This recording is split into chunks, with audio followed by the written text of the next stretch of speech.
les sorcières venaient fêter l'arrivée du printemps avec les villageois du coin. Alors les villageois, évidemment, étaient contents de retrouver les sorcières et de passer un bon moment, parce qu'avec elles, c'était la fin des rigueurs, la fin du froid et le retour du printemps. Je voudrais rendre hommage à une dame qui a recréé l'arrivée des sorcières dans Villefranche. Tant qu'à faire, on va faire plein de petits hommages comme ça. C'était Saskia. Saskia, elle était hollandaise, elle habitait sur Olette. Et c'est elle qui a été la première à nous ramener des sorcières sur Villefranche. Et après, ça s'est développé dans toutes les boutiques du village. Voilà. Donc, les sorcières, c'est ça. Mais il y a une deuxième personne que j'aime beaucoup, qui est assez intéressante, c'est l'encantada. L'encantadas, en catalan, c'est l'enchanteresse. L'enchanteresse, elle vit au bord de l'eau. C'est quelqu'un de parfaitement immatériel, vous ne pouvez pas l'attraper. Elle a la forme humaine, mais c'est une vapeur d'eau. On dit que les encantades passent leur temps à laver leur linge en famille. Elles lavent leur linge au bord de l'eau. Et, alors ça, c'est ce que dit la légende, hein, bien sûr. Si un homme arrive à attraper un linge d'une enchanteresse et qu'il n'est pas rattrapé par elle, il a la fortune assurée. Si par contre, l'encantade le rattrape et récupère son linge, l'homme est aussitôt transformé en pierre, en caillou, en rocher. On a beaucoup de rochers au fond de nos rivières, et en pays catalan, on a très peu d'hommes riches en fait.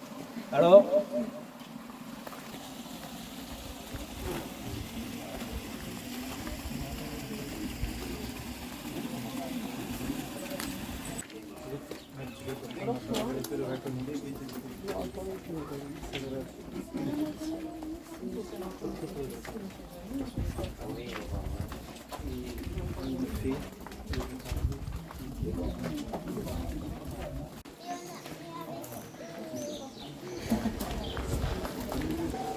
je vais vous raconter l'histoire d'Henriette. Henriette, elle était lavandière. Alors je ne sais pas si en France ça ne vous parle pas, les lavandières. Ce sont des gens qui lavaient le linge, souvent pour les autres. C'était leur métier. Alors ils prenaient le linge et les draps dans les restaurants, les serviettes dans les hôtels, éventuellement pour d'autres personnes. Et ils allaient au lavoir. Et il y avait un lavoir à Villefranche à l'époque, en bas là. Et il lavait le linge. Et Henriette, tous les jours, elle lavait le linge. C'était son métier. Elle prenait sa brouette, et cric, et crac, et cric, et crac, pleine de...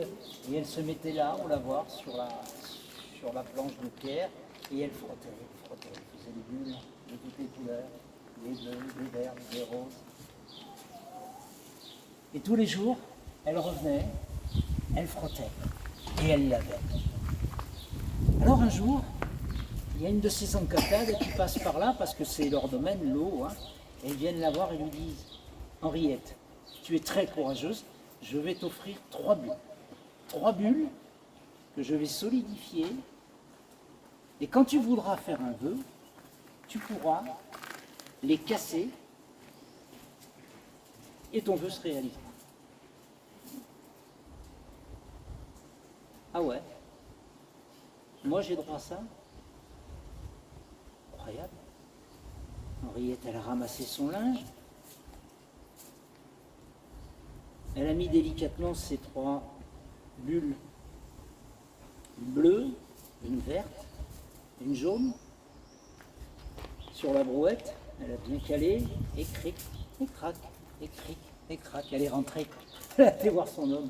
Elle lui a expliqué, t'as vu, je peux faire 3 vœux. Bah oui, tu peux faire 3 vœux. Qu'est-ce qu'on fait comme vœux? On est bien là. On habite dans notre maison, on est heureux. Bah oui, mais quand même, on pourrait faire des vœux. Et t'as raison, on pourrait faire des vœux. Écoute, on va les mettre là, en haut de l'armoire, et si jamais on a besoin, eh ben on les utilisera. Alors ils ont fait des vœux de caisse d'épargne, vous voyez, ça, on ne sait jamais, ça peut servir. Alors ils les ont installés là, sur le linge, bien pliés dans l'armoire. Et puis finalement, les vœux, ben, le temps a passé. Et puis un jour, le vieux, il est rentré, il était fatigué. Il est fatigué, il arrive du travail, parce que lui, il travaillait, c'était difficile, hein, il travaillait dans les mines, il était fatigué. Et puis il s'installe devant la table, le repas n'était pas prêt, il dit « Ah, moi j'ai envie d'un boudin aux pommes !»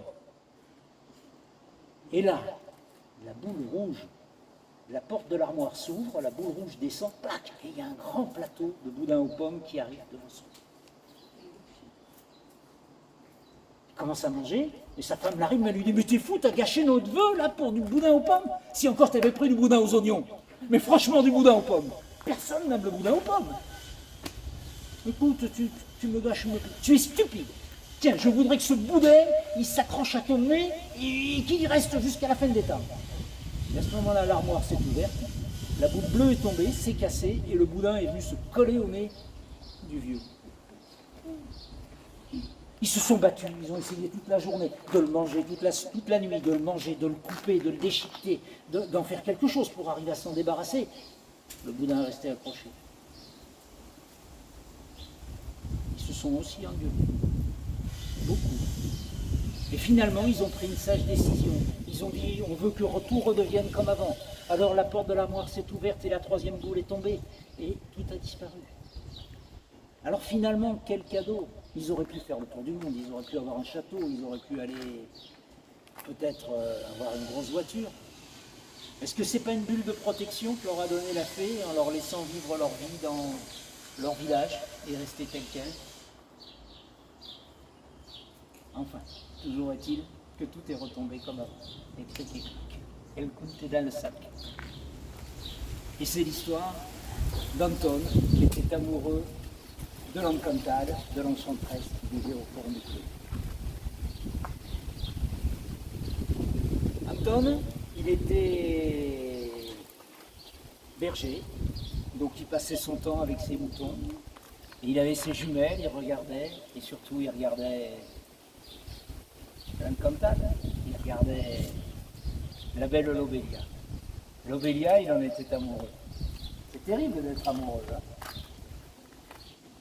Alors petit à petit, il a amené son troupeau au bord de la rivière, et puis il s'est rapproché d'elle. Et puis il s'est promené au bord de l'eau, et finalement il s'effleurait. Je vous ai dit, c'est immatériel, une fée des eaux, ça n'existe pas vraiment. Mais bon, ils arrivaient comme ça, et tous les jours ils se promenaient le long de la rivière. Les sœurs de la fée ne s'inquiétaient pas, parce qu'elles savaient bien que de toute façon, ce garçon n'en voulait pas du mal à leur sœur. Et le temps passait. Tous les soirs, il rentrait au village, parce qu'il ramenait ses moutons dans la bergerie, il habitait au village.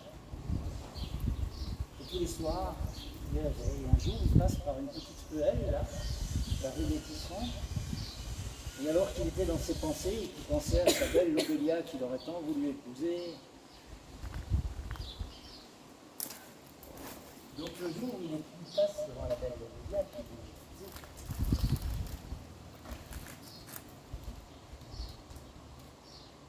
il écrit comme ça. Hey Nine, je le sais, moi, ce que tu voudrais. Ça, c'est la Guiguette. C'est la reine des sorcières de Villefranche. Tu voudrais que ta Lobelia, elle soit transformée en femme, hein? Alors la Guiguette, je vais vous la décrire. Elle a les cheveux avec de la bave de crapaud d'un côté. Elle a de l'autre côté des toiles d'araignée. Elle a un nez qui descend, un menton qui rejoint le nez. Et une dame qui descend jusqu'à terre et qui lui sert de canne sur lequel elle s'appuie pour marcher. Toi, tu voudrais que ta Lobelia soit une femme, hein? Je peux rien faire pour toi, mon garçon. Tu vois, ce soir, on va se réunir, nous, toutes les fées, les encantades, les sorcières de Villefranche. On va faire la fête là-haut, au sommet du Canigou. Mais on ne sera pas toutes seules. On sera autour du Satanas. Tiens, si tu es un homme courageux, tu viens et tu lui demandes de te transformer ta Lobelia en femme. Moi, j'y serai, c'est moi qui ferai la salamande. À toi de voir. Et là-dessus, la vieille est partie. En disant que les vieilles ont toujours tort de trop parler. Anton est rentré chez lui, ne sachant trop quoi faire quand même. Hein. Et puis d'un seul coup, il s'est dit quand même, quand on est amoureux, qu'est-ce qu'on fait? Qu'est-ce qu'on fait quand on est amoureux, à votre avis? Hein? On cherche une solution, oui. Eh bien lui, il y a été. Alors il a pris sa besace, il y a mis un petit croustillant, de quoi manger, il y a mis de quoi... Et puis il est monté au Canigou, il a pris le temps qu'il faut, il est monté. Et là-haut, il y avait un grand feu, toutes les sorcières de Villefranche dansaient en farandole les unes à côté des autres. Et au milieu, il y avait le diable. Rouge évidemment. Et qui lui dit: ah, tu es venu mon gaillard. Je ne savais pas que tu viendrais. Alors toi, ce que tu voudrais, c'est que ta belle Lobélia devienne une femme et que tu l'épouses. Oui. J'ai une épreuve pour toi, tu vois. On est au sommet du Canigou et là-bas, au sommet des 13 stèles, j'ai un autre trône. Si tu arrives à me transporter et me faire sauter du sommet du Canigou au sommet des 13 stèles sans que mes griffes des pieds ou des pattes ne touchent par terre, je transforme ta Lobélia en femme.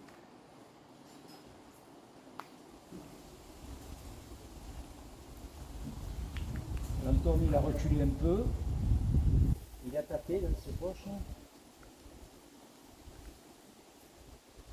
Et le diable de lui dire: maintenant je t'autorise à me baiser le cul.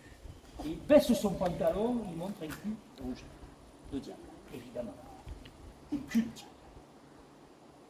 Il tâte ses poches, et là il trouve le ganivette. Le ganivette, c'est le couteau catalan par excellence. C'est le couteau catalan. C'est un couteau très, très formé, très particulier. Il l'ouvre, et il bat, et craque, il enfonce le couteau jusqu'à la garde dans le cul du diable. L'autre pousse un cri épouvantable, diabolique évidemment, mais ce cri l'a propulsé d'un seul trait jusqu'au haut des 13 stèles. Le diable n'avait jamais compris pourquoi l'homme avait la barbe si dure pour lui faire des rougeurs pareilles, mais il a dû tenir pas. Il a transformé Lobélia en femme. Ce fut un beau mariage qui dura 3 jours et 3 nuits. J'y étais invité, on s'est régalé, et ils se marièrent et eurent beaucoup d'enfants.